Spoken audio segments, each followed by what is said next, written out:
बाबा ने बड़ी सुंदर एक बात कही है कि एक बार कबीरदास जी काशी में घूम रहे थे और काशी में भ्रमण करते करते कबीरा बाबा एक जगह पर पहुंच गए। दो माताएं बैठी थी, बीच में चक्की थी।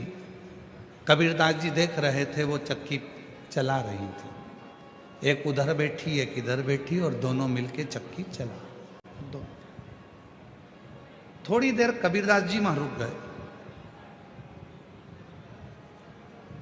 बड़े कबीरदास जी ने ध्यान से देखा और देखते देखते कबीरदास जी थोड़ी देर में रोने लगे। अब कबीरदास जी रोते और थोड़ी देर बाद फिर कबीरदास जी हंसने लगते, फिर रोते फिर हंसते। दोनों महिलाओं ने आपस में बात करा कि कबीरा तो न जाने कहां बुद्धि खो बैठा। बताओ, चलती हुई चक्की को देखकर कबीरा कभी रोता है और कबीरा कभी हंसता।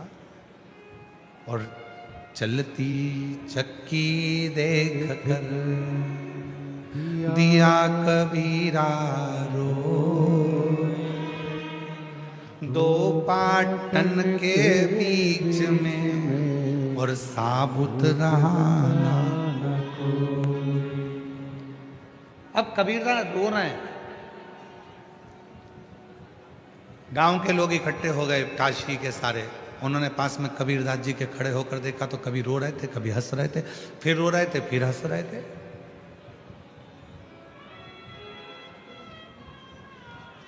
अरे कबीरा, कबीरा को हिलाया। क्या हुआ? क्या चलती चक्की देखी नहीं थी कभी जिंदगी में? कबीरदास जी ने कहा चक्की तो बहुत देखी थी, पर जो आज देखी वैसी कभी नहीं देखी थी। तो कहा आज चक्की में क्या देख लिया? कबीरदास जी बोले चक्की में देखा कि गेहूं के दाने अंदर जाते हैं और वो चक्की चलती है और सबको पीस कर आटा बना देती है। इसीलिए रो रहे हो? हाँ। तो फिर हंस क्यों रहे हो? कबीरदास जी कह रहे हैं हंस इसलिए रहा हूं कि उन दोनों चक्की के बीच में कीला लगा है। दाने चक्की के दोनों पाटों में जाते हैं तो पिस कर आटा बन जाता है, और दाने जो कीले के पास में चिपक जाते हैं वो पिसते नहीं हैं, वो वैसे की वैसे ही रह जाते हैं, वो कीला। और चलती चक्की देख कर दिया कबीरा रो, दो पाटन के बीच में साबुत ना कोई। फिर कहा कि वो कीला, तो कहा चलती चक्की देख कर और दिया कबीरा हंस,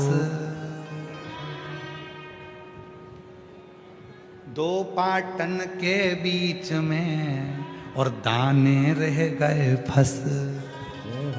अब कबीरा कह रहा है कि मैंने पाटे देखे, दो पाटों के बीच में दाने पिस भी रहे हैं और एक कीला लगा है, वो कीले के पास जो दाने आ गए वो पिसते नहीं हैं, वैसे की वैसे रह जाते हैं। उसी तरह कबीरदास जी ने कहा संसार के अंदर जो भी आया है, जिसने जन्म लिया है, वो संसार में, मोह में, माया में, काम में, लोभ में, तृष्णा में, वासना में, आसक्ति में सब दूर पिसाता जाएगा, पिसाता जाएगा। परिवार में, नातों में, रिश्तों में, कुटुंब में, कबीले में पिसाएगा और पिसाकर पूरा चूर चूर हो जाएगा। पर समझदारी उसी में है जो कीले के पास में आ गया। कीला कौन सा? तो कबीरदास जी ने तुरंत कहा वो ईश्वर, वो परमात्मा। और मेरे शंकर भगवान की शरणागति में, शिव की शरणागति उस कीले की तरह। एक शिवलिंग का दर्शन करेंगे तो एक गोल पिंडी के रूप में है, और जो उसके दाने जब कीले के पास जाते हैं तो पिसाते नहीं हैं। जो परमात्मा की शरणागति में आ गया फिर वो संसार में कभी पिसाता नहीं है, वो बच जाता है, बच गया।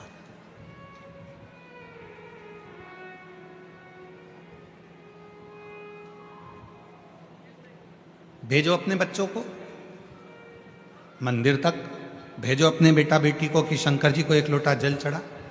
बेटियां कहेंगी मम्मी टाइम नहीं मिलता ऑफिस से, मम्मी पढ़ाई से, मम्मी इस काम से। पापा बेटे कहेंगे पापा टाइम नहीं है, मम्मी टाइम नहीं है। बेटा समझाओ, ठीक है, कुछ थोड़ा समय निकालो, थोड़ा।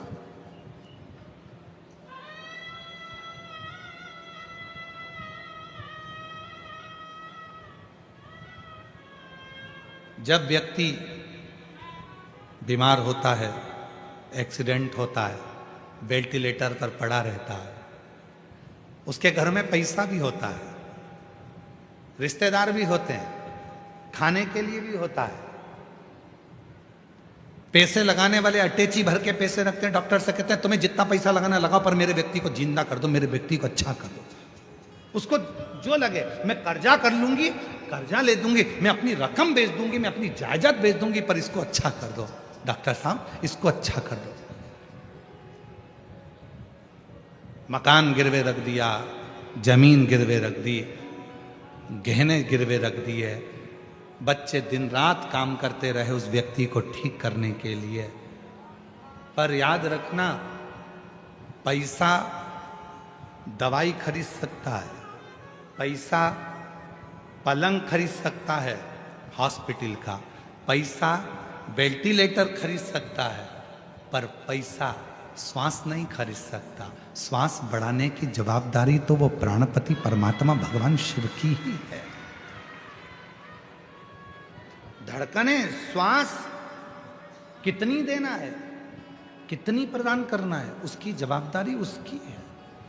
पलंग खरीद लो, अच्छा हॉस्पिटल खरीद लो, अच्छे डॉक्टर खरीद लो, मुंबई से डॉक्टर बुलवा लो, तुम्हारी मर्जी पड़े तो सूरत से बुलवा लो, तुम्हारी मर्जी पड़े दिल्ली से बुलवा लो, विदेश से बुलवा लो, वो सब आएंगे, दवाई देंगे, खर्चा करेंगे, सब कुछ होगा। पर सब कुछ करने के बाद भी डॉक्टर कहेंगे कि उसके हाथ में कुछ है, हम मेहनत तो कर रहे हैं पर रिस्पॉन्स इतना मिल नहीं रहा। हम मेहनत कर रहे हैं, आपने हॉस्पिटल भी अच्छा चुना है, डॉक्टर भी अच्छे चुने, दवाई भी अच्छी चुनी, महंगे से महंगा काम करा, पर रिस्पॉन्स नहीं मिल रहा। क्यों नहीं मिल रहा? क्योंकि उसने पैसा तो कमाया पर कभी पुण्य नहीं कमाया। यदि कभी पुण्य कमाया होता तो हॉस्पिटल में वो पुण्य काम आ जाता। थोड़ा सा आप कलेक्टर बनो, आप एसपी बनो, आप आईजी बनो, डीआईजी बनो, टीआई बनो, तुम्हारी मर्जी पड़े, मंत्री संतरी कलंतरी, जो तुम्हें बनना है सब कुछ बनो, मना नहीं है। पर परमात्मा से निवेदन करना, मुझे सब कुछ बनाना, पर उससे पहले तेरे चरणों का दास बनाना, क्योंकि अंत समय में कोई नहीं आएगा, तब तुझे आना पड़ेगा। और अंत समय प्रभु आना पड़ेगा, और वचन दिया तो निभाना पड़ेगा। आए ना आए प्रभु कुटुंब कबीला, अंत समय प्रभु आना पड़ेगा, वचन दिया तो निभाना पड़ेगा, अंत समय प्रभु आना पड़ेगा। कौन आएगा? अंत समय में वेंटिलेटर के बाहर डॉक्टर कहेंगे आईसीयू में इतनी बजे से इतनी बजे तक मिलना, चलो बाहर जाओ, इतनी बजे आना, कमरे में कोई नहीं जाएगा, सब बाहर हो जाओ, रिश्तेदार बाहर, सब बाहर। याद रखना, उस वेंटिलेटर पर जब तुम्हारी अंतिम सांसें चल रही होगी, कोई पास नहीं आएगा, कोई नहीं। कौन आएगा? अभी हम यहां से आते हैं ना, इधर से, ये इधर से पुल के पार से, तो पुल चालू होता है, वहीं पर शमशान है, वहीं शमशान।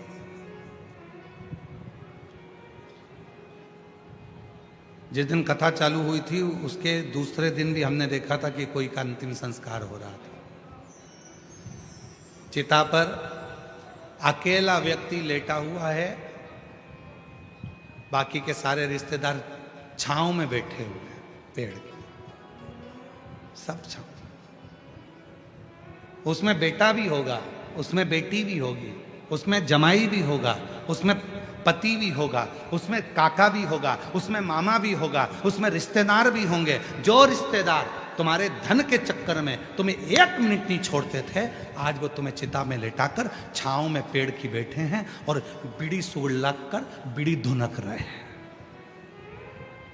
कुछ बेटे बेटे तंबाकू मल रहे थे, और मुर्दा जल रहा था, चिता पे लेटा था और वो तंबाकू खा रहे थे, कुछ बैठ के गप्पे लगा रहे थे। मुर्दा, इसमें कोई मामा था, इसमें कोई काका था, इसमें कोई चाचा था, इसमें कोई भाई था, इसमें कोई पापा था, इसमें कोई काका था, इसमें कोई जमाई था, इसमें कोई बेटा था। जितने बैठे थे उसमें सब रिश्तेदार थे, पर अकेला चिता पर जल रहा था।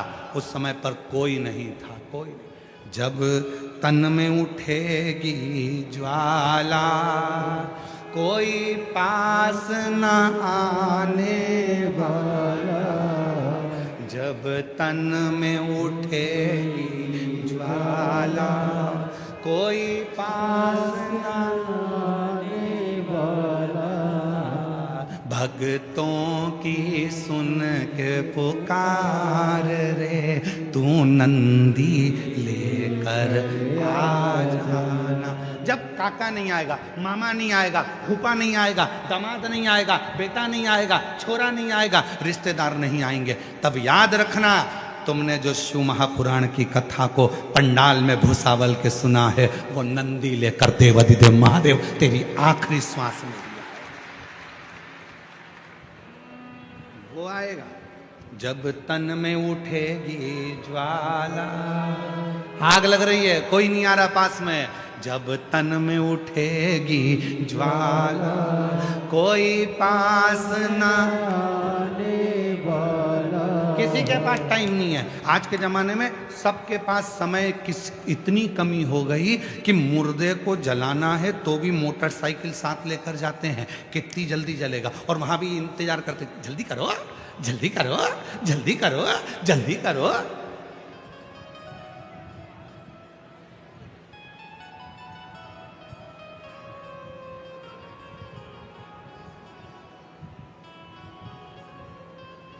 सब धरा का धरा पे, धरा की धरा रह गए। कौन है?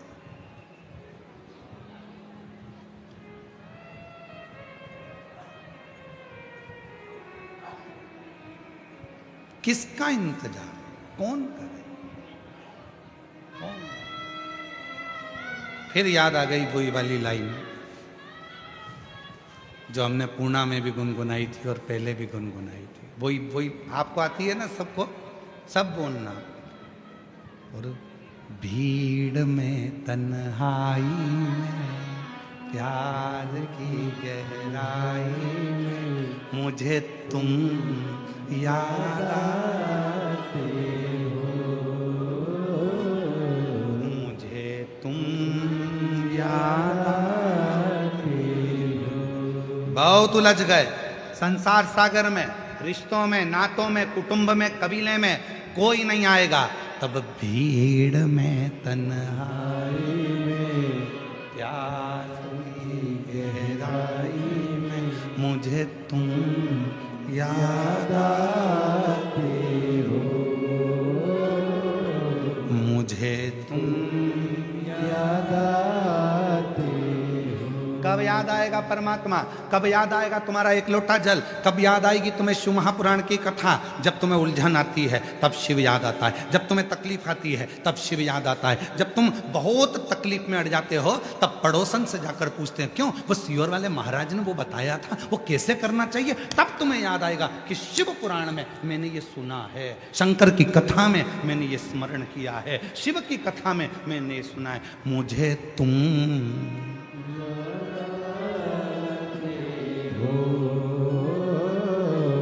मुझे तुम याद आते हो। एक लड़की है 7 साल की, जन्म से चल नहीं पाई, जन्म से बोल नहीं पाई, जन्म से सुन नहीं पाई, जन्म से समझ नहीं पाई।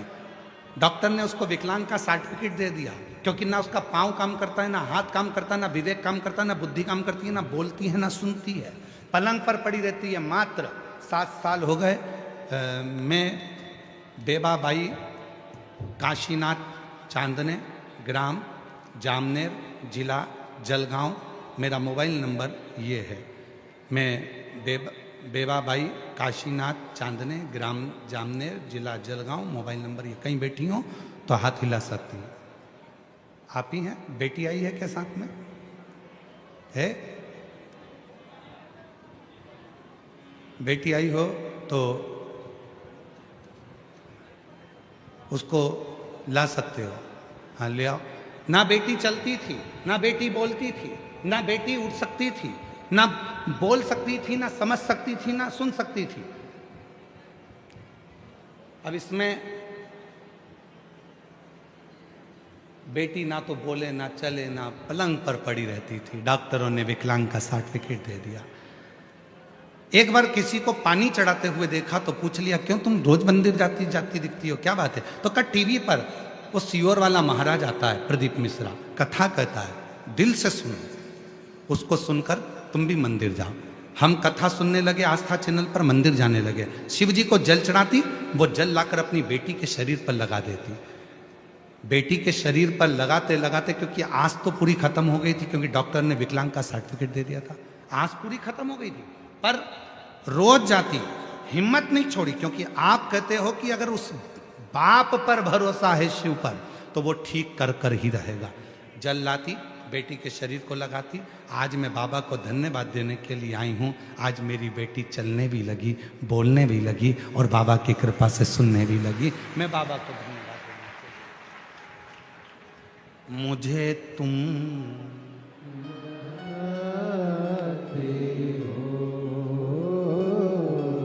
मुझे तुम याद आते हो। अब मेरी बेटी,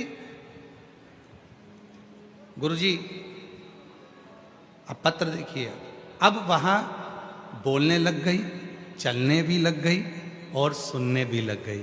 गुरुजी मेरी बेटी को भुसावल के कथा पंडाल में लेकर आई हूं। बाबा पर मुझे पूरा भरोसा था, मेरे बाबा ने ठीक किया। शिव ऐसा ही है, तुम्हारा भरोसा कितना है? निवेदन करूं आप सबसे, कहीं दूसरी कथा में जाना तो केवल कथा को सुनने के लिए जाना, पर शिव महापुराण को अगर तुम्हें मालूम पड़ जाए कि कुबेरेश्वर धाम से चलकर ये कुबेरेश्वर बाबा यहाँ पहुँचे हैं, कुबेर भंडारी ये शिव महापुराण के रूप में यहाँ पहुँची है, तो तुम कथा सुनने के लिए मत जाना, अपने बाप से बात करने के लिए जाना, उससे थोड़ा बोलने के लिए जाना। वो तुम्हारे दुखड़े को समाप्त करेगी, वो तुम्हारे दुखड़े,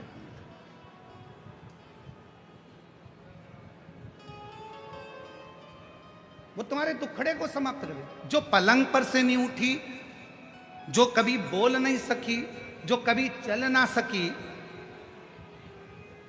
जिसका शरीर ही काम ना करे, जिसको विकलांग का सर्टिफिकेट दे दिया जाए, वो कैसे चलेगी, कैसे बोलेगी, कैसे सुनेगी? उस परमात्मा पर करो भरोसा, उस पर।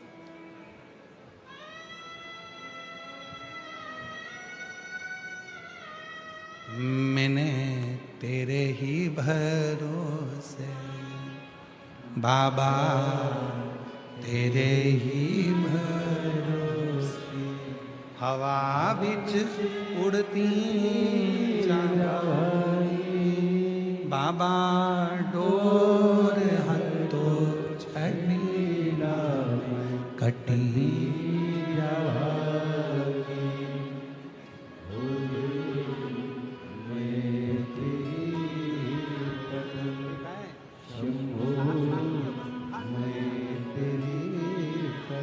आई बोल रहे हैं। जब ये 7 साल की थी तब से ही पलंग पर पड़ गई थी, ना तो ये बोलती थी, ना चलती थी, ना उठती थी, पलंग पर ही सब कार्य करती थी जब ये 7 साल की थी। और आज बाबा की कृपा से खुद चलकर आई है, ये शिव की कृपा। शंभू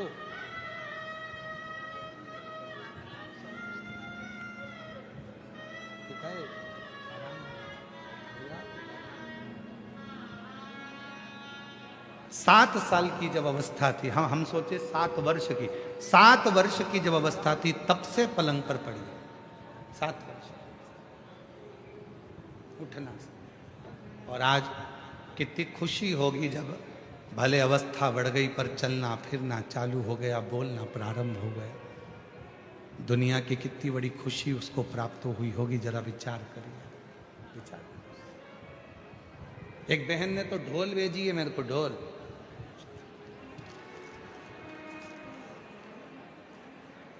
एक जोरदार ढोलक आई है, गले में डालो ने बजाओ। तो ढोलक भेजने का कारण क्या है मालूम है आपको? पत्र में लिखा है उसने ढोलक भेजने का कारण भी। मेरा नाम कोमल दीपक कापड़े, मैं फैजपुर जिला जलगांव तहसील यावल की रहने वाली हूँ। मेरी शादी को कई साल निकल गए थे, गर्भ नहीं ठहरता था।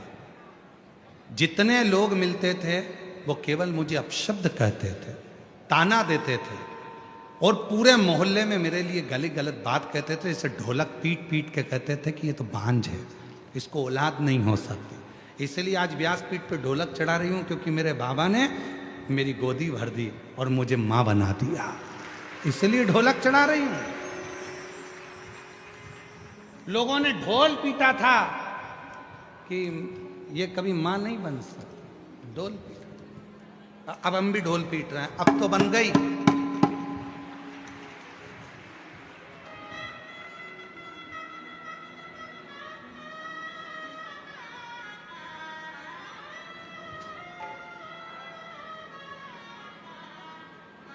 अब तो माँ बन गए ना। अब तो शिव कृपा, कहीं बैठी हो तो अपने बच्चे को ला सकते। और मुझे तुम मुझे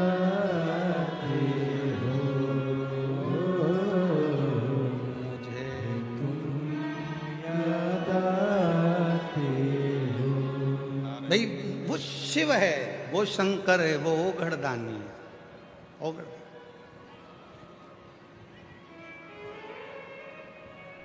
आज किन्नर समाज के भी कुछ लोग आए हुए हैं ना। आ जाओ, ढोलक हम तुमको ही दे देते हैं। आओ आओ, आ जाओ आ जाओ आ जाओ आ जाओ।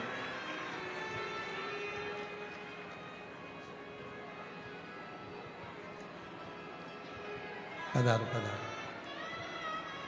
शिव जी के परम भक्त हैं। प्रथम सृष्टि में किन्नरों की सृष्टि का गुणगान शिव महापुराण में मिलता है।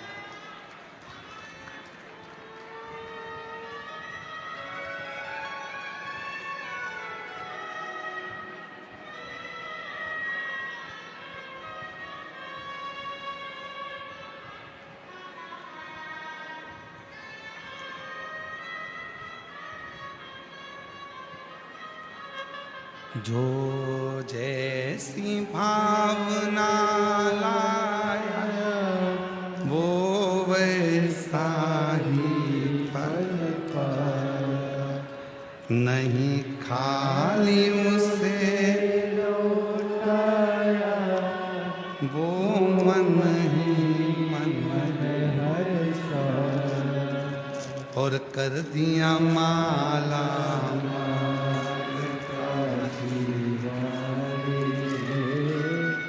लुटा दिया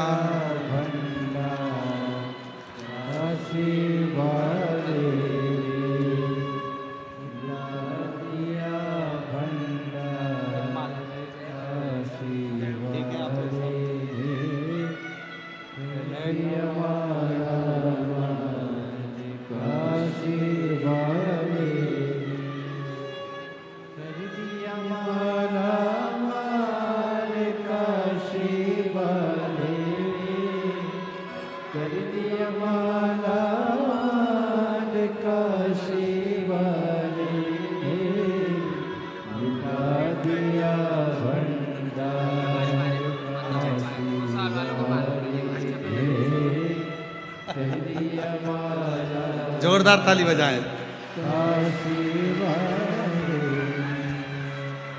जो जैसी भावना लाया वो वैसा ही फल पाया, नहीं खाली उसे लौटाया वो मन ही मन हर्षाया, और कर दिया माला माल काशी वाले, लुटा दिया भंडार काशी वाले।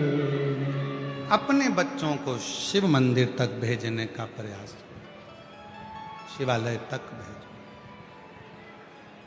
जब घर के बच्चे शिव मंदिर तक जाएंगे, शिवालय तक जाएंगे, शिवालय तक पहुंचेंगे, तो याद रखना वो बच्चे फिर कभी जिंदगी में किसी दूसरे के आगे उनको हाथ फैलाने की जरूरत नहीं पड़े। शिवालय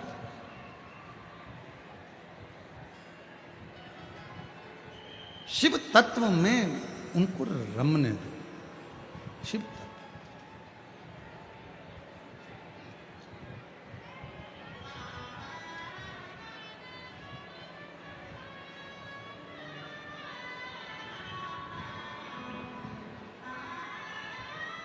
इसी बहन ने ढोलक भेजी थी, एक बार जोरदार ताली बजा। प्रणाम करो बाबा को। हाँ, श्री शिवाय नमस्ते बोलो। श्री शिवाय नमस्तुभ्यम। बोलो श्री शिवाय नमस्तुभ्यम।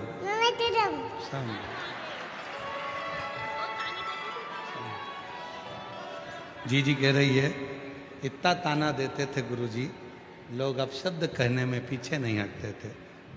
खूब ढोल पीट पीट के कहते थे कि ये तो बांझ रहेगी, इसके घर औलाद नहीं होगी। शिव जी पे ऐसा भरोसा करा। एक कथा में पहुंच गई पंडाल में, 7 दिन की कथा सुनी, रोज वहां की मिट्टी को अपने गर्भ पर लगाती, घर जाकर सफेद आंकड़े की जड़ का प्रयोग किया और बाबा की कृपा से बच्चे का जन्म हुआ। एक बार जोरदार ताली बजाकर साधु का।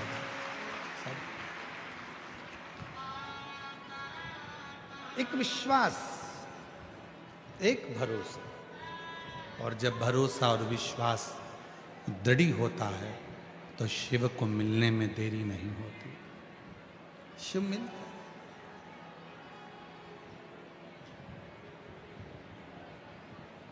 कितना दूर दूर से आप लोग यहाँ आए हो, पूरे दिन भर धूप में तपते तपते आप इस कथा का इंतजार करते हो, पूरे धूप में तपते थे।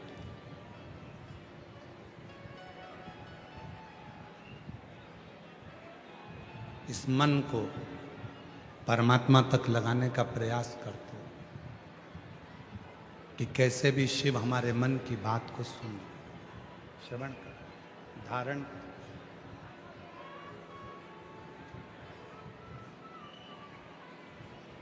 उसको भजो। कितना सुंदर एक संवाद है संत तुकाराम जी का।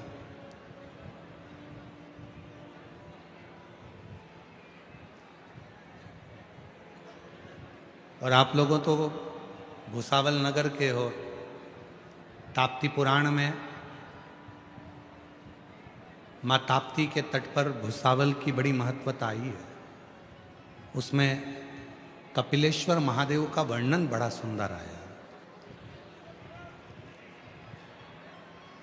माँ ताप्ती के तट पर कपिलेश्वर महादेव में आप लोग गए दर्शन करने? हाथ तो उठाओ, किस किस ने दर्शन करें सब लोगों ने, रखो। वो कपिल मुनि जो भगवान शंकर के परम उपासक हैं,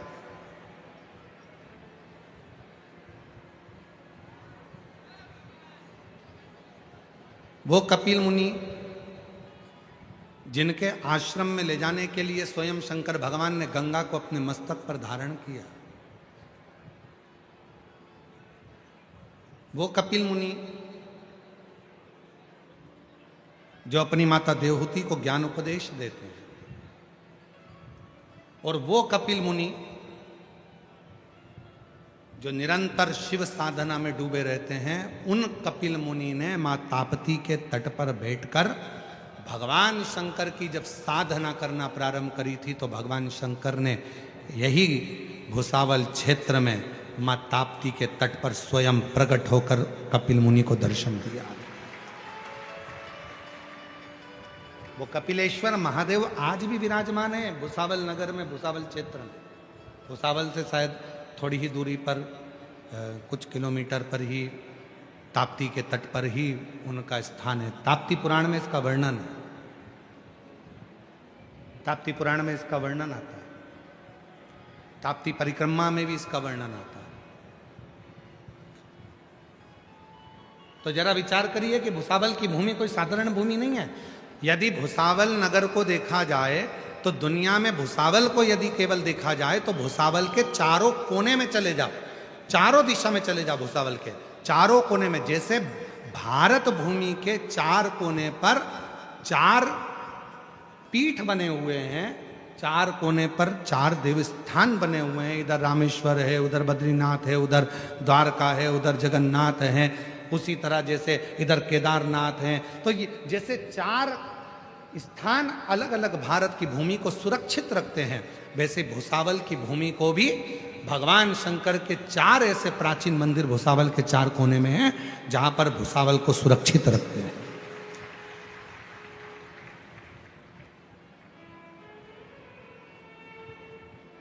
स्वयं शिव प्रकट है।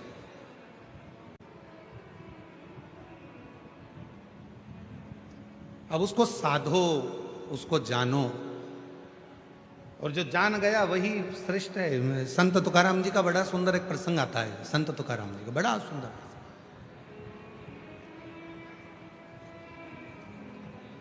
संत श्री तुकाराम जी बैठे हुए थे अपने कीर्तन आनंद में, और भगवान देवादिदेव महादेव माँ पार्वती के साथ, माँ जगतजननी जगदम्बा के साथ, माँ आद्य शक्ति पार्वती के साथ में भगवान देवादिदेव महादेव विराजमान।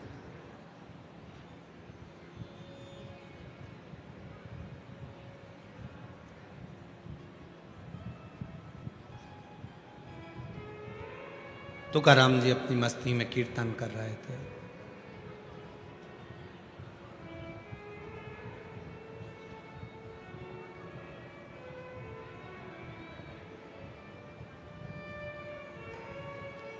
भगवान देवादिदेव महादेव पार्वती के साथ में विराजमान थे।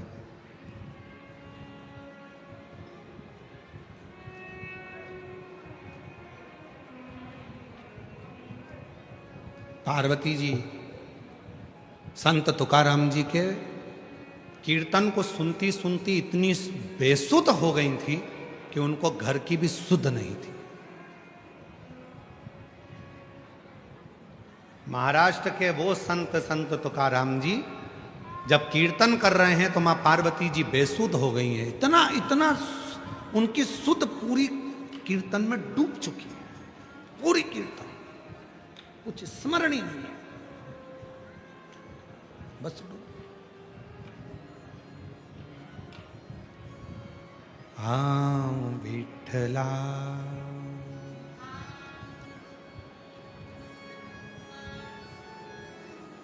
रंग रंग अपने गले में पड़े हुए घंटे का नाद किया तो भी पार्वती जी की सुध नहीं बनी।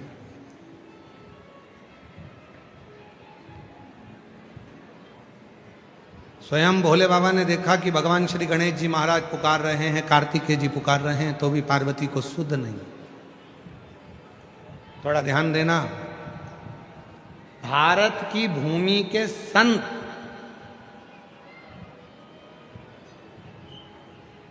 संत तुकाराम जी जब कीर्तन करते थे तो स्वयं ब्रह्मा और विष्णु महेश भी सुध भूल जाते थे, ऐसा कीर्तन करते।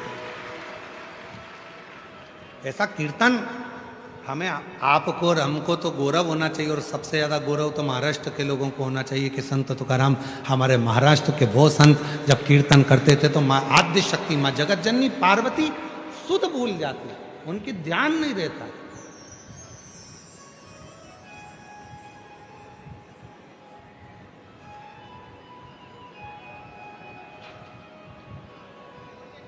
पंढरपुर में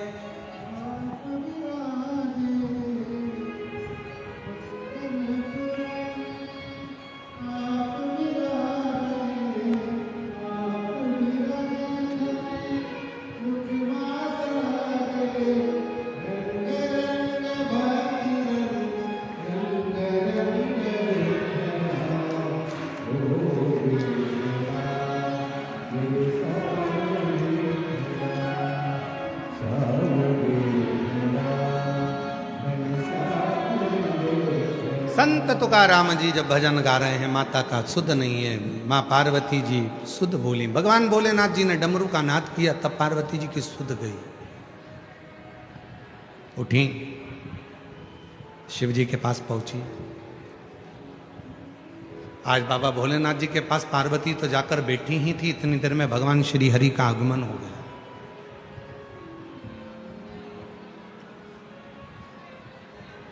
और भगवान श्री हरि का आगमन हुआ, नारायण आए। शिव जी ने भेंट करी भगवान नारायण से।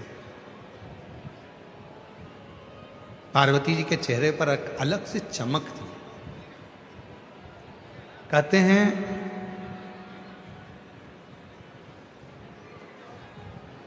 अगर बर्तन में दूध लेना है तो बर्तन को खाली रखना पड़ेगा।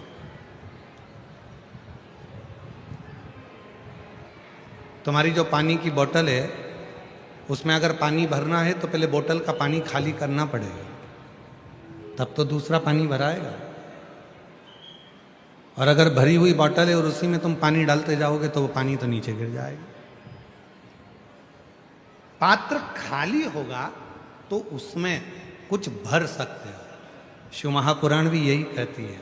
शंकर भगवान की यदि कथा सुनने के लिए आप भूसावल नगर में कथा सुनने के लिए आए हो या आस्था चैनल पर कथा सुन रहे हो तो पहले अपने मन को अहंकार से खाली करो, काम आसक्ति से खाली करो। जब ये मन खाली होगा तब इसमें शिव महापुराण की कथा भराना प्रारंभ होगा, तब इसमें भरा। अब हमने इसमें तो पहले से ही इतना सारा ना जाने कौन कौन सा कचरा भर के रखा है।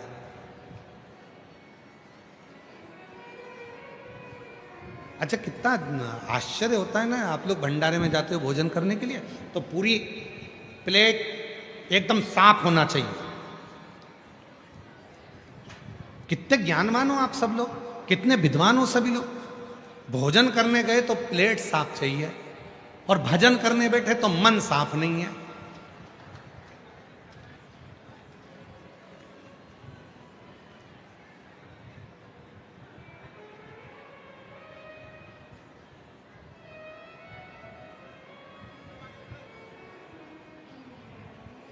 आप लोगों में से कितने लोग हैं जिनको कच्ची रोटी अच्छी लगती है? किसी को कच्ची रोटी अच्छी लगती है क्या? नहीं। कच्चा सीरा, कच्ची पूरण पोली जम के तो बोलो नहीं। जब तुम्हें कच्ची रोटी पसंद नहीं है, जब तुम्हें कच्चा सीरा पसंद नहीं है, जब तुम्हें कच्ची पूरण पोली पसंद नहीं है, तुम्हें कच्चा बड़ा पाव पसंद नहीं है, तो भगवान को भी कच्चा भगत पसंद नहीं है। उसको पक्का चाहिए, एकदम मजबूत पक्का। ये मेरा है, पका हुआ है। सब त्याग कर व्यर्थ की बातों में रहो, परिवार में, कुटुंब में, नातों में, रिश्तों में, सबके साथ रहो, पर मन उस ईश्वर में लगाकर अपना कार्य पूर्ण करो। रखो।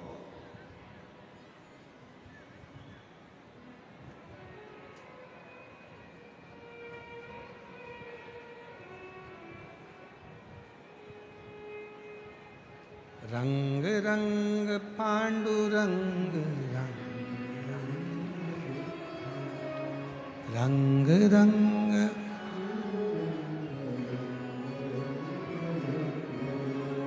भगवान की भक्ति करने के लिए शिव महापुराण की कथा कहती है पात्र को खाली रखो, मन को साफ रखो। जब मन साफ होगा तो भगवान की अविरल भक्ति अपने आप आपके हृदय में प्रवेश करती चली। भगवान नारायण आ गए, शिव जी से मिले, भगवान शंकर भी नारायण से मिले।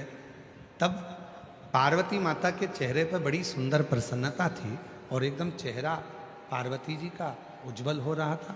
एकदम पार्वती जी का चेहरा बहुत चमक रहा था। तो भगवान नारायण ने पूछ लिया कि बाबा, आज तो माँ जगतजननी जगदम्बा बड़ी अलग सी दिख रही हैं, बहुत अलग नजर आ रही हैं।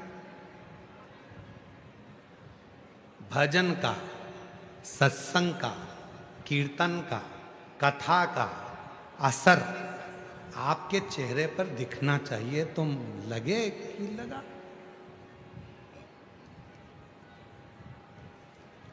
शिव महापुराण की कथा सुनकर जब यहां से जाओ और तुम्हारी बहुएं या तुम्हारे घर के लोग तुम्हें देखकर कहें आज अम्मा कुछ बदली बदली दिख रही है, तो समझो कि कथा का असर हुआ। नहीं तो मालूम पड़े यहां से जाते से ही चाय बना दे, मम्मी दूध खत्म हो गया, ओ राम गई थी जब तो फ्रिज में 2 किलो रख के गई थी, कौन तू पी गई? अब बताओ कथा का क्या असर हुआ?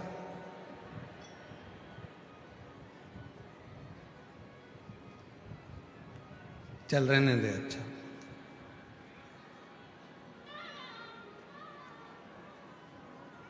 असर भी तो दिखे कथा का। एक रात का समय था, एक पुलिस वाला चौराहे पर ड्यूटी कर रहे थे, 2-4 पुलिस वाले खड़े थे।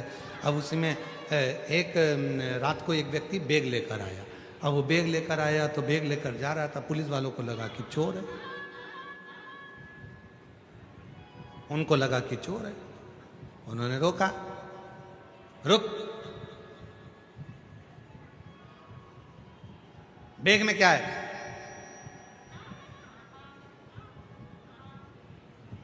बताते हैं। अरे वही तो पूछ रहा हूं, बैग में क्या है? बताते हैं। तो पुलिस वाला बोला बताते हैं, बताते कर रहा है, बताना, बताते हैं ना।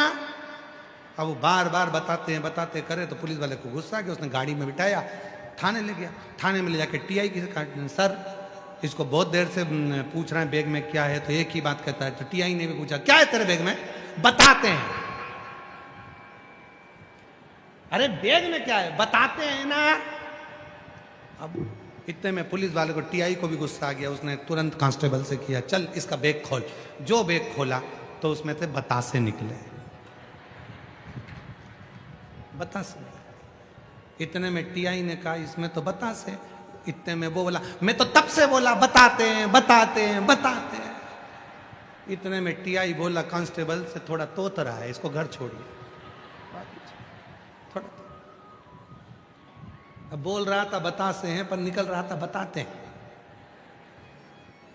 तो कई बार ऐसी स्थिति बन जाती है कि हम कथा तो सुनते हैं, हम भजन भी करते हैं, हम कीर्तन भी करते हैं, हम मंत्र जाप भी करते हैं, हम नाम जाप भी करते हैं, हम भगवान का स्मरण भी करते हैं, उसके बाद भी हम भगवान की भक्ति जैसे हो ही नहीं पाते। हम वो भक्ति जैसे रम ही नहीं पाते। हम अपने स्वभाव को वैसा बना ही नहीं पाते। जैसा हमारा स्वभाव होना चाहिए वैसा हमारा स्वभाव बन ही नहीं पाता। जैसा स्वभाव पर शिव महापुराण की कथा कहती है, भगवान शंकर का चरित्र कहता, शिव तत्व कहता। भगवान को पाने के लिए, शिव जी को पाना है तो जटा नहीं बढ़ाना पड़ेगा। शिव जी को पाना है तो भस्म नहीं लगाना पड़ेगा। शिव जी को पाना है तो घर नहीं छोड़ना पड़ेगा। शिव जी को पाना है तो नग्न वेश धारण नहीं करना पड़ेगा। शिव जी को पाना है तो मन को थोड़ा शांत करना पड़ेगा और मन में थोड़ी कोमलता, प्रेम, वात्सल्य, करुणा आपके हृदय में लाना पड़ेगी। शिव प्रसन्न हो जाएगा और आपके हृदय में आकर बैठ जाएगा। आपके हृदय में आकर चेहरे पर दिखना चाहिए कि सत्संग का असर कितना हुआ।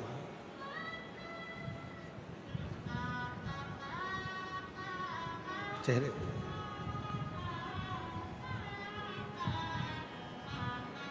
शादी होती है तो लड़की का चेहरा अलग दिखता है और लड़के का चेहरा अलग दिखता है। उसी तरह जब शिव से प्रेम होता है, शंकर भगवान को एक लोटा जल चढ़ाना प्रारंभ करते हो, श्री शिवाय नमस्तुभ्यम बोलना प्रारंभ करते हो, बाबा के मंदिर जाना चालू करते हो, तो तुम्हारा चेहरा अपने आप बोलता है कि ये शिव का परम भगत है। उसको कहने की जरूरत नहीं पड़ती, दिखावे की जरूरत नहीं पड़ती, उसको दिखाना नहीं, उसका चेहरा खुद बोलता है, स्वयं बोलता है, दिखाना नहीं पड़ेगा। स्वयं चेहरा बोलेगा। स्वयं क्रीम की चमक 15 दिन, 20 दिन, 1 महीना, 15 दिन, 1-2 महीना, 6 महीना रहती है। परशु महापुराण की कथा की चमक, अच्छे कर्म की चमक मरते दम तक रहती है, पूरी जिंदगी रहती है। तो चमक समाप्त नहीं होती। आप जितना जितना भजन करेंगे, कीर्तन करेंगे, मंत्र जाप करेंगे, नाम जाप करेंगे, स्मरण करेंगे, कीर्तन में डूबेंगे, स्वयं भगवान नारायण करें पार्वती जी को देख करके, पार्वती का चेहरा आज तो माँ जगतजननी जगदम्बा अम्बा माँ आद्य शक्ति का चेहरा कुछ और बोल रहा है। भगवान शंकर ने कहा पृथ्वी पर कोई संत तुकाराम जी हैं, वो कीर्तन कर रहे थे और उनके कीर्तन में पार्वती जी डूब गई।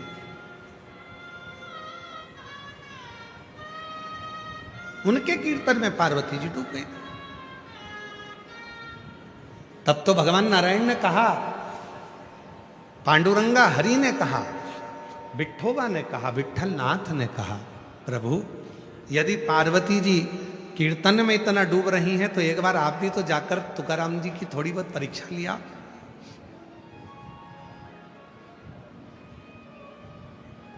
जाओ जरा परीक्षा लेने के लिए। भगवान देवादिदेव महादेव परीक्षा लेने के लिए चले, पहुंचे, साधु का वेश, बुजुर्ग बूढ़ा का रूप। संत तुकाराम जी को पास के गांव में कीर्तन करने जाना था। ना कोई मृदंग बजाने वाला है, ना कोई मंजीरा बजाने वाला है। अकेले संत तुकाराम जी सबको निमंत्रण दिए, मृदंग वाले तुम भी आना, मंजीरा वाले तुम भी आना। और संत तुकाराम जी जैसे ही बैठे, ना मृदंग वाला आया ना मंजीरा वाला आया, क्योंकि शिव को परीक्षा लेना था। तब तुकाराम जी ने हाथ जोड़कर विठल पांडुरंगा से कहा, ना तो वो मंजीरा वाला आता है, ना वो मृदंग वाला आता है। कीर्तन होना है, तेरा कीर्तन तुकाराम कभी नहीं गाया है, तेरे कीर्तन को तूने ही गाया है। तो आज मृदंग भी तू ही बजाएगा, मंजीरा भी तू ही बजाएगा और कीर्तन भी तू ही गाएगा।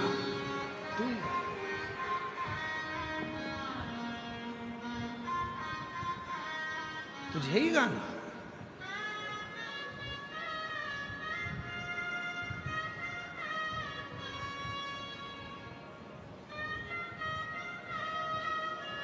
महाराज जब ये मन की, वो कहते हैं ना, मन की तिजोरी में जब राम नाम श्याम नाम कीर्तन के मंत्र रूपी हीरे, देहाची तिजोरी भक्ति चाँच ठेवा, उघड़दार देवा आता उघड़दार देवा।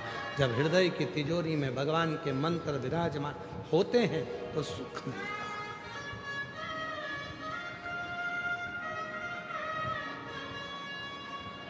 देहाची तिजोरी भक्ति चाँच ठेवा, उघड़दार देवा आता उघड़दार देवा, उघड़दार देवा आता उघड़दार देवा।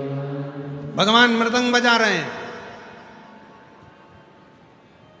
नंदी मंजीरा बजा रहा है, स्वयं हरि विठल पांडुरंगा, रंग रंग पांडुरंग रंग रंग। स्वयं हरि विठल पांडुरंगा कमर पर हाथ रखकर नृत्य कर रहे हैं। स्वयं शिव जी जान गए, हो गई परीक्षा, हो गई परीक्षा, वापिस आ गए। हरि विठल साथ में उनके। हरि विठल पांडुरंगा ने पूछा भोलेनाथ जी से, लिया है परीक्षा? शंकर जी बोले परीक्षा की जरूरत ही नहीं है, पर तुकाराम जी को एक वर तो तुम्हें देना पड़ेगा। हरि विठल कह रहे हैं भोलेनाथ जी से, संत तुकाराम जी को एक वर तो शिव जी तुम्हें देना ही पड़ेगा। जब परीक्षा में कोई पास होता है तो उसको कोई गिफ्ट मिलता है। तो तुकाराम जी परीक्षा पास किए हैं तो तुम उसको गिफ्ट दो। क्या गिफ्ट दो? तो भगवान शंकर से हरि विट्ठल जी कहते हैं, शिव जी संत तुकाराम जी को वर दो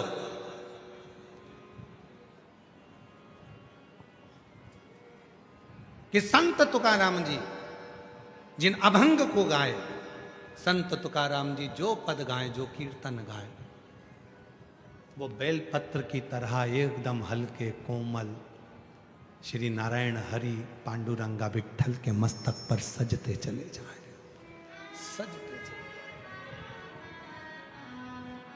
वर दिया, हे तुकाराम जब तुम कीर्तन गाओगे, अभंग गाओगे, तुम्हारे वो कीर्तन बेलपत्र की तरह हल्के होंगे, हल्के। इसीलिए शायद जब तुकाराम जी से कई लोगों ने ईर्ष्या रखी, पंढरपुर में ईर्ष्या रखने के बाद संत तुकाराम जी से कहा, तुम कहते हो तुम्हारे अभंग भगवान नारायण ने लिखे, विठ्ठुआ ने लिखे, पांडुरंगा ने लिखे, तुम कहते हो कि तुम्हारे अभंग, तुम्हारे ये कीर्तन जब भगवान ने लिखे हैं तो उठाओ इन अभंग को डाल दो नदी में, पानी में डाल दीजिए। संत तुकाराम जी की परीक्षा ले रहे थे, ले गए, क्योंकि संत तुकाराम जी को मालूम था कि भगवान शंकर ने कहा ही ये तो बेलपत्री की तरह हल्के हैं, तो संत तुकाराम जी ने पानी में डाल दिए। चले गए, एक कक्ष में जाकर तुकाराम जी बैठ गए, बैठकर हरि विट्ठल विट्ठल विट्ठल विट्ठल जपने लगे। सारे नगर वालों को लगा कि सारे के सारे अभंग पानी में गल गए होंगे, सारे के सारे कीर्तन पानी में गल गए होंगे, और मालूम पड़ा 8 दिन निकल गए और 8 दिन बाद वही कीर्तन, वही अभंग पानी में से सूखे तैरते हुए बाहर आते हैं और संत तुकाराम जी के पास पहुंच जाते हैं, क्योंकि वो बेलपत्र की तरह सूखे थे। याद रखना, शिव, आपको कल भी कथा में कहा था, परसों भी कथा में कहा था, भगवान शंकर सबसे पहले यदि आपको देते हैं तो सहनशीलता देते हैं। एक होता है वहम और एक होता है अहम, 2 शब्द हैं, और शिव कथा कहती है दोनों में मत रहो, ना वहम में रहो ना अहम में रहो। काहे को फालतू के वहम में पड़े हुए कि ऐसा हो जाएगा, वैसा हो जाएगा, यूं हो जाएगा।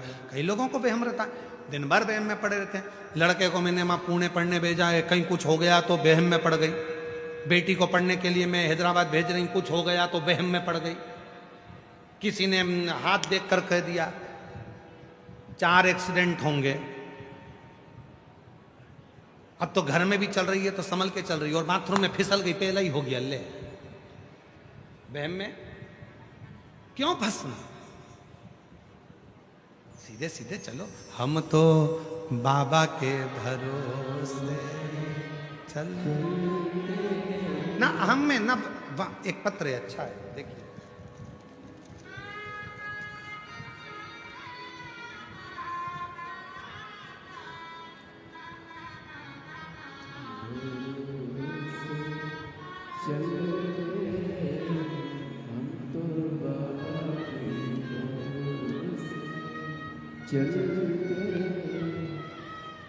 मैं सुनीता महेंद्र जायसवाल, जामनेर जलगांव की रहने वाली हूँ। मेरा मोबाइल नंबर ये है, कहीं बैठे हों तो हाथ हिला सकते हैं और आ सकते हैं। सुनीता महेंद्र जायसवाल, जामनेर जलगांव से हैं।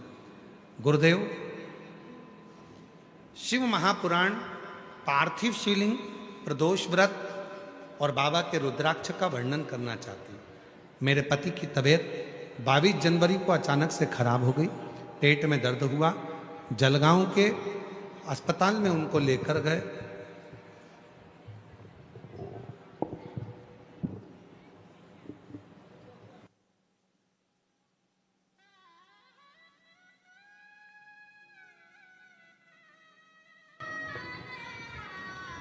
उनको जलगांव के अस्पताल में लेकर गए और जलगांव के अस्पताल में जब दिखाया तो उनका किडनी काम करना बंद कर दिया था। किडनी ने काम करना बंद करा और उनका डायलिसिस चालू हो गया।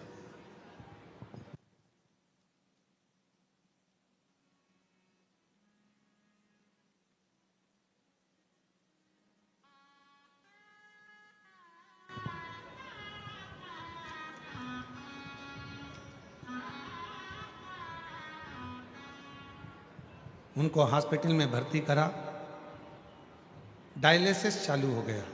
डॉक्टर ने कहा कि इनकी किडनी ने काम करना बंद कर दिया है, इनका डायलिसिस चलेगा या फिर किडनी बदलना पड़ेगा। बड़ी घबरा गई। आपकी कथा टीवी पर सुनती थी, मन में आपने एक बेलपत्री, एक दुर्वा और एक चावल के दाने का प्रयोग बताया था। 15 दिन तक जब डायलिसिस चलता रहा तो मैंने वही दुर्वा, बेलपत्री और चावल के दाने का प्रयोग करा। मैंने सोचा मैं भी तो कर देखूं, और जो प्रयोग करना प्रारंभ करा, किडनी ने थोड़ा थोड़ा काम करना चालू करा, और बाबा की ऐसी कृपा हुई, आज मेरे पति का एक भी डायलिसिस नहीं होता, और बाबा की कृपा से वो पूर्ण तरह से ठीक हो गए। अगला पत्र है,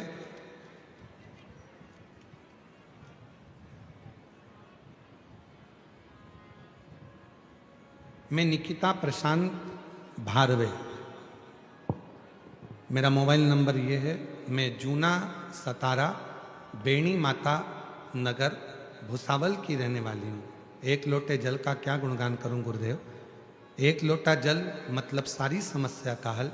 मेरे पति की कोरोना काल में नौकरी छूट गई थी। नौकरी छूटने के बाद हम लोग कर्जे में डूब गए। हम दोनों रोज शिव जी के मंदिर जाना चालू कर दिए। मंदिर में झाड़ू लगाते, पोछा लगाते। लोग अपशब्द कहते, लोग कहते कर्जे में इतना डूब गया, दुनिया का पैसा खाकर बैठ गया, अब क्या शिव जी तेरा कर्जा चुकाएंगे। फिर भी हम लोग कुछ नहीं बोलते।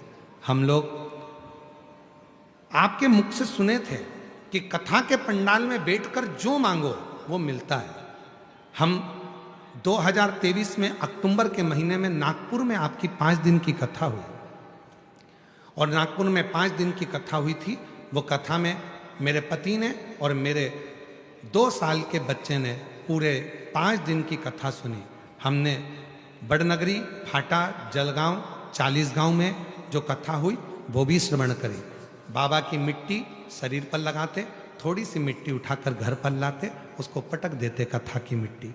आज बाबा की ऐसी कृपा हो गई गुरुदेव, मेरे पति का खुद का ऑनलाइन का काम चालू हो गया, और मैंने कभी जिंदगी में नहीं सोचा था कि मेरी सरकारी नौकरी बाबा लगा देगा।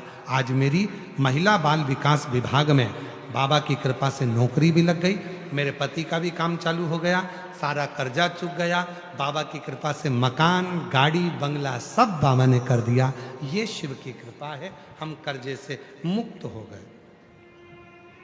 एक लाइन लिखी है, अच्छी है। देवता देते हैं पल्ला झाड़ कर, और महादेव देते हैं छप्पर फाड़ कर। शिव देता है तो छप्पर फाड़ कर देता। और जो जैसी भावना लाए वो वैसा ही फल,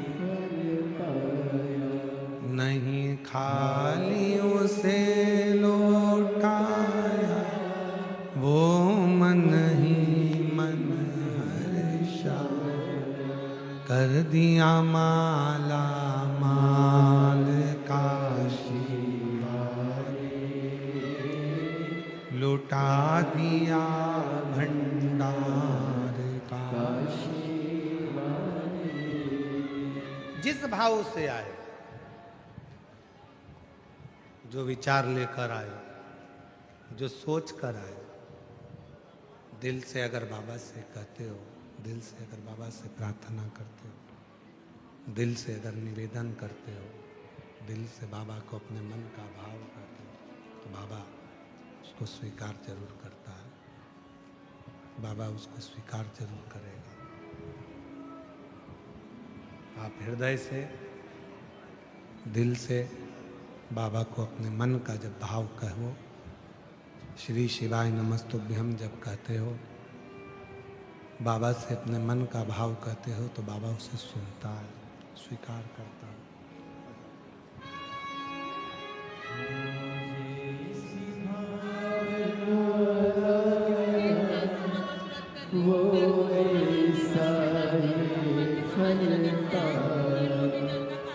नहीं खाए से लौट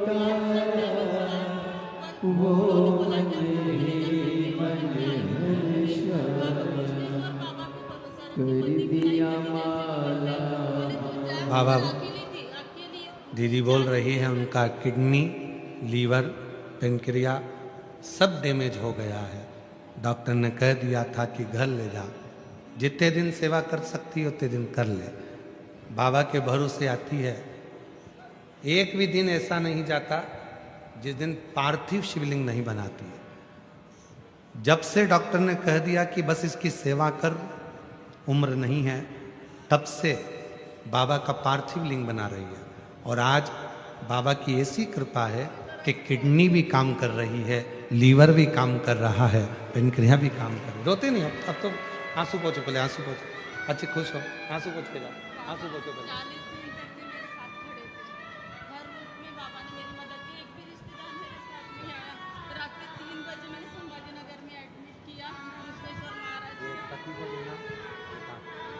बाबा को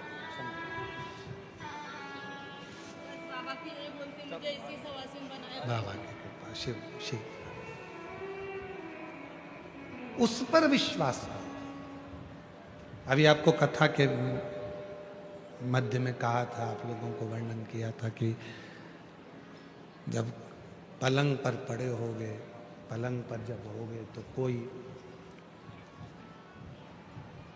धन सब बाहर रह जाएगा, रिश्तेदार सब बाहर रह जाएंगे, तुम्हारा किया गया भजन, तुम्हारा किया गया मंत्र जाप, तुम्हारा किया गया नाम जाप, बस वही जाएगा, वो पुण्य। सारी समस्या का हल बोल बम का नारा है, तुम्हारा पुण्य। तुमने जो शिव जी को एक लोटा जल चढ़ाया है, तुमने जो श्री शिवाय नमस्तुभ्यम कहा है, तुमने जो हरि विठ्ठल पांडुरंगा का गुणगान किया है, वो तुम्हारे साथ, वो तुम्हारे साथ और कुछ नहीं।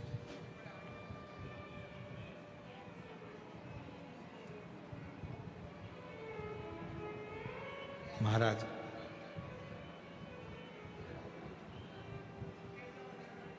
शिव कथा कह रही है, भगवान शंकर का पवित्र चरित्र कह रहा, क्यों वहम में जीते हो?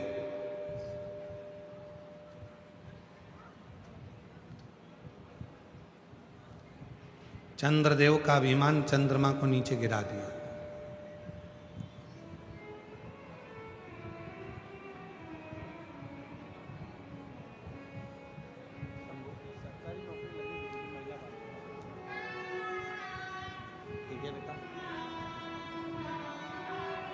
बहुत कर्जा हो गया था,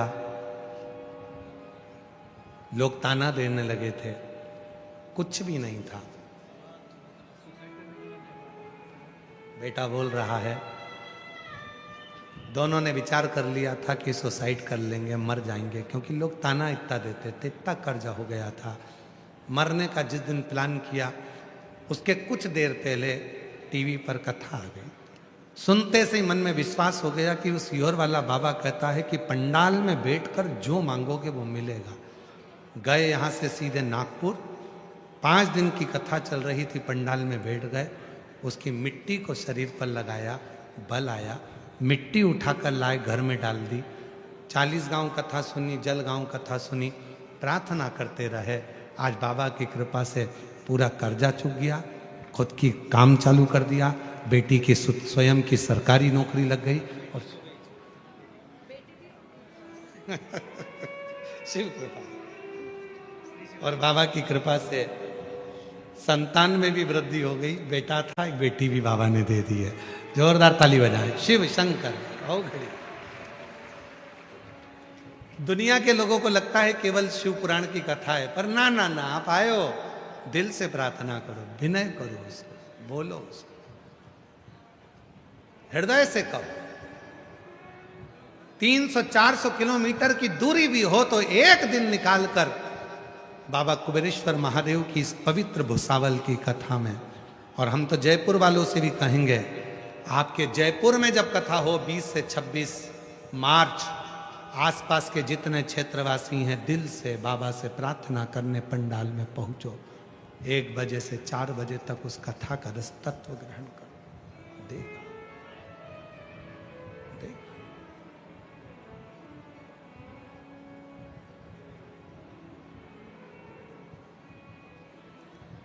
वो कम नहीं देता है।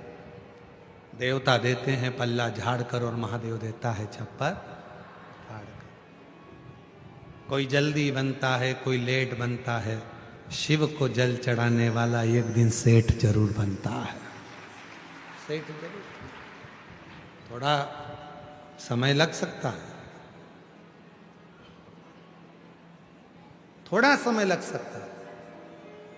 दुनिया ताना देगी, दुनिया गाली देगी, दुनिया का काम है अपशब्द कहना, दुनिया का काम है आपके विल पावर को कमजोर करना, दुनिया का काम है आपको उन्नति की सीढ़ी पर चढ़ते हुए देखकर आपका पांव खींचकर नीचे करना। एक हाथ में 5 उंगली हैं, एक उंगली मेरा महादेव पकड़ा है, और ये बाकी की जो 4 उंगलियां हैं ये सब नीचे खींचने वाले पकड़े हुए हैं कि नीचे खींचना। लोगों को अपनी गलती नहीं दिखती, दूसरे में बहुत गलती दिखती है। एक पति ने अपनी पत्नी से कहा, सुन आज शाम को मेरा दोस्त भोजन करने आएगा, खाना खाने आएगा। पत्नी ने कहा अच्छा, हाँ, ये जो घड़ी रखी है ना इसको छुपा दे, वो जूते रखे हैं ना उसको छुपा दे, वो गुलदस्ता रखा है उसको छुपा दे, वो सामने जो कपड़ा टंगा है ना टी शर्ट उसको छुपा दे। पत्नी ने कहा तुम्हारा दोस्त चोर है क्या, जो तुम कह रहे हो जूते छुपा दे, घड़ी छुपा दे, गुलदस्ता छुपा दे, टी शर्ट छुपा दे, पैंट छुपा दे, तुम्हारा दोस्त चोर है क्या? पति बोला नहीं, वो अपने सामान को पहचानता है। चोर दूसरा नहीं है, चोर खुद है। हम जब दूसरे में गलतियां देखते हैं तो गलती हमारे अंदर इतनी भरी होती है कि हमें उसकी अच्छाई नजर नहीं आती। हम दूसरे को जब अपशब्द कहते हैं तो हमारे भीतर इतना अपशब्द भरा होता है कि हम दूसरे को अपशब्द कहते हैं। चोर कोई दूसरा नहीं, अपन खुद हो। अच्छा देखो, श्रेष्ठ देखिए, गलत क्यों देखना? उसको याद करते रहो, मुझे तुम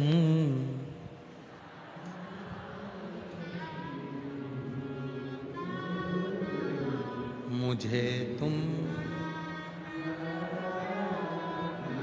क्यों देखना गलत?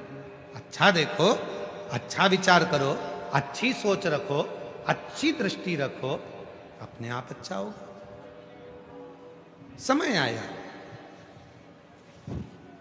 मां जगत जननी जगदम्बा अम्बा पार्वती जी, जिनका विवाह भगवान देवाधिदेव महादेव से हुआ था, शिव जी से।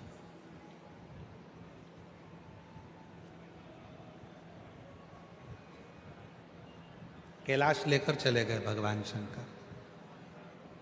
पार्वती जी कैलाश पर पहुंची, उनका मन नहीं लग रहा था। शिव जी ने पूछा, पार्वती तेरा चित्त नहीं लगता कैलाश पर? नहीं। क्यों नहीं लगता? कहा मैं हिमालय राज की बेटी हूं, मैं हिमालय राज की बेटी हूं, और ये कैलाश पर्वत भी हिमालय है। कितनी तमन्ना होती है किसी लड़की की कि वो अपने ससुराल जाएगी। मैं तो मायके की मायके में ही हूं। हिमालय राज की बेटी कैलाश पे आके बैठ गई, मतलब कैलाश भी हिमालय में तो है, तो ये तो मेरा ही मायका हुआ। फिर तो तुम मेरे पिताजी के घर जमाई हुए। शिव जी बोले, कैसी बात करती है पार्वती तू?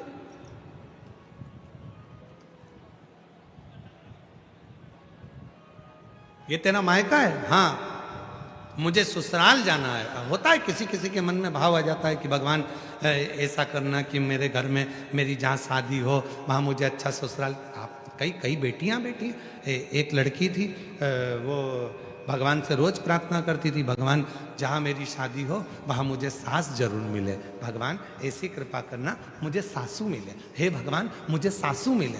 दुनिया की पहली लड़की थी जो सास मांगती थी। आज के जमाने की होती और वो भी भूसावल की होती तो के सास को निपटा देना।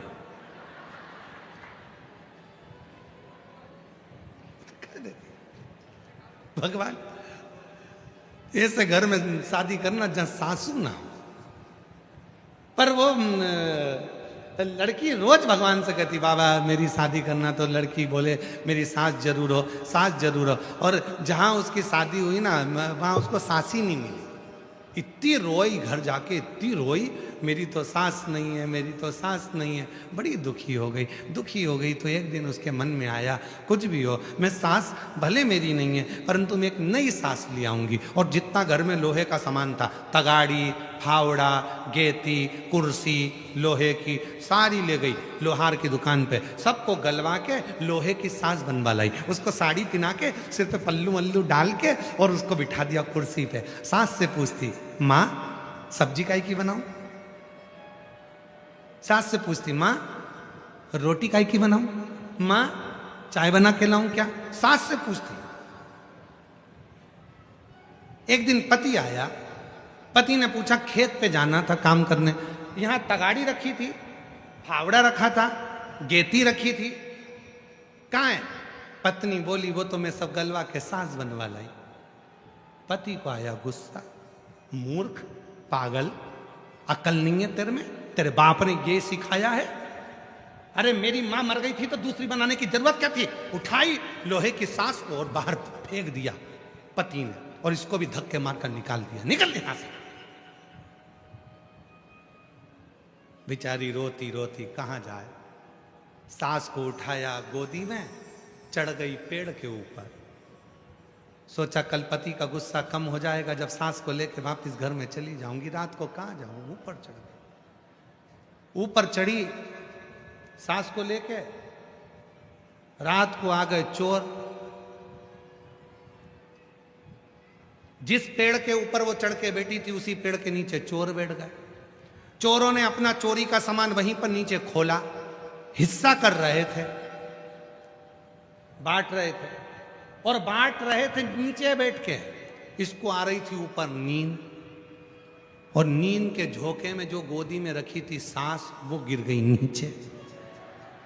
जैसे ही सास नीचे गिरी, इतने में तो चोर भागे, पुलिस वाले आए, भागो जल्दी से। सारे के सारे चोर भगकर चले गए, और इसकी नींद खुल गई। मेरी सास नीचे गिर गई, मेरी सास नीचे गिर गई। जो नीचे देखा, सास के पास गई तो सोना ही सोना पड़ा था।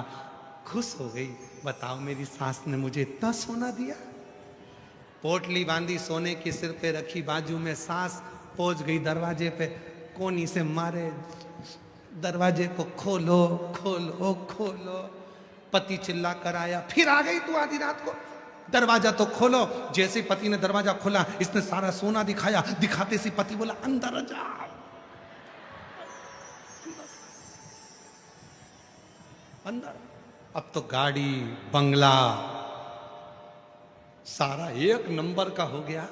अब इसका तो गाड़ी बंगला बन गया, पर जो सामने रहती थी उसकी नींद उड़ गई। उसने एक दिन इसको चाय पर बुलाया और पूछा, क्यों रही, रात की रात में तेरे पास इतना माल कहां से आ गया? तो इतने में वो तो सीधी सादी थी, उसने कह दिया, सब मेरी सास की देन है। सास? हाँ, तो उसको तो मरे 40 साल हो गए, वो कहां से देखो।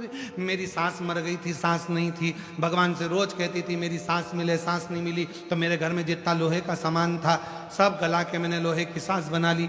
कुर्सी पे रख लिया, उससे पूछती थी क्या लाऊं, क्या बनाऊं, क्या करूं, क्या करूं, सब पूछती। एक दिन मेरे पति ने मेरी सास को बाहर फेंक दिया, मुझे भी घर से निकाल दिया। मैं पेड़ पे चढ़ गई, रात को सास नीचे गिरी, सोना ही सोना मिला। सामने वाली ने विचार करा, मेरी तो जिंदा बेटी कभी अंगूठी नहीं दी, और इसकी तो मरी हुई इतना दे रही है। इसने भी अपने पति से कहा, सुनो, सारे घर का सामान लोहे का गलवाऊंगी, सास बनवाऊंगी। पति बोले, मेरी अम्मा जिंदा तो बैठी, काय को बनवा रही है? पत्नी बोली, फालतू की बात करना मती, जब मैंने बोल दिया बनवाऊंगी तो बनवाऊंगी, ठीक है। सुनो, आधी रात को तुम सास को बाहर फेंक देना और मुझे भी धक्का देके निकाल देना। इतने में पति बोला, मैं अपनी मां को नहीं फेंक सकता। इतने में पत्नी बोली, तुम्हारी मां को तुम्हारे पास रखना, मैं जो सास बनवाऊंगी उसको फेंकना।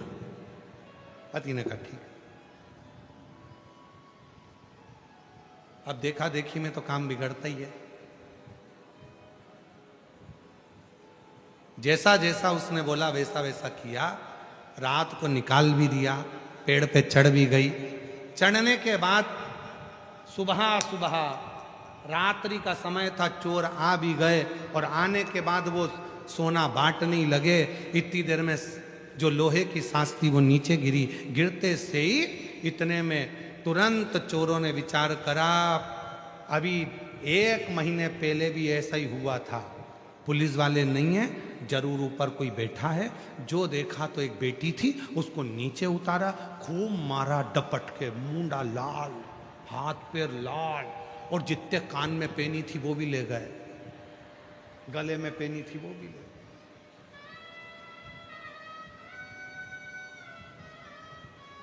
इसलिए मेरे भाई, देखा देखी नहीं। पार्वती जी के मन में आया कि मैं हिमालय राज की बेटी हूं, मैं हिमालय राज के घर में जन्मी हूं, और ये कैलाश पर्वत भी हिमालय में आता है, तो मेरा तो ससुराल ही नहीं है। प्रभु मेरे लिए ससुराल बनाओ, मुझे ससुराल जाओ।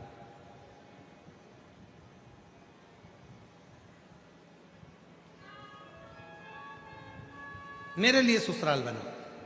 शिवजी ने मन में सोचा, अब जिद पर अड़ी हुई है तो ससुराल तो बनाना पड़ेगा। शंकर भगवान ने पार्वती को बिठाया नंदी पर और मेरे ओघड़दानी लेकर चल दिया। पार्वती, तुझे जो भूमि समझ में आए उसको तू अपना ससुराल बना ले। और पार्वती जी को नंदी पर लेकर भगवान भोलेनाथ जी चल दिए। चले